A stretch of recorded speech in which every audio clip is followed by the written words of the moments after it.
ఇప్పుడు ఎవరైతే జాబ్ చేస్తున్నారో వాళ్ళు మాత్రం ఖచ్చితంగా వినాల్సిందే. ఏంటంటే ఇప్పుడు మన దగ్గరున్న రూ. 100లో మరి రూ. 100 మనం ఖర్చు పెట్టేయాలి అనే ఆలోచనలు ఎవరైనా ఉంటే తీసి పక్కన పెట్టేసేయండి. ఎందుకంటే రాబోయే కాలం అనేది చాలా డేంజర్‌గా ఉంది భయ్యా.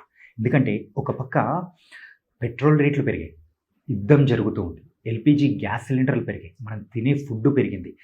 దానికి అనుబంధంగా ఉండే ప్రతి ఒక్క రేట్ అనేది కూడా కాస్ట్ పెరుగుతూ పోతుంది.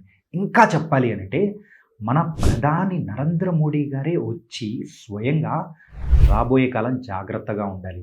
సో, ఖర్చులు తగ్గించుకోవాలి అని చెప్పిన తర్వాత కూడా మనం జాగ్రత్త పడకపోతే ఏదైనా జరగచ్చు. అండ్ మనం ఇప్పుడు ప్రెజెంట్ చేస్తూ ఉన్న జాబ్స్ కూడా పర్మనెంట్ అని కూడా చెప్పలేము. అండ్ చాలా జాగ్రత్తలు కూడా తీసుకోవాలి. అండ్ సేవింగ్స్ విషయంలో మనం ఎంత జాగ్రత్తగా ఉంటామో అదే మనకు రాబోయే కాలంలో శ్రీరామరక్ష.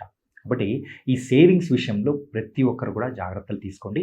అండ్ అనవసరమైన ఖర్చులు ఏదన్నా ఉంటాయో సో దానిలో జోలికి మాత్రం పోకండి. మెయిన్‌గా అవసరం ఉంటే తప్ప. అండ్ ఇంకా చెప్పాలంటే అనవసరమైన ఆడంబరాల వైపు గానీ, ఏదైనా సెలబ్రేషన్స్ ఉన్నాయని కానీ, లేకపోతే ఏదో ఇవ్వాలని కానీ, ఇవ్వకపోతే బాధపడతారని ఇలాంటిదేం పెట్టుకోకండి. అండ్ మనం తినే ఫుడ్ అండ్ క్లాత్స్ దాంతో పాటు మన అవసరమైన ఖర్చులు.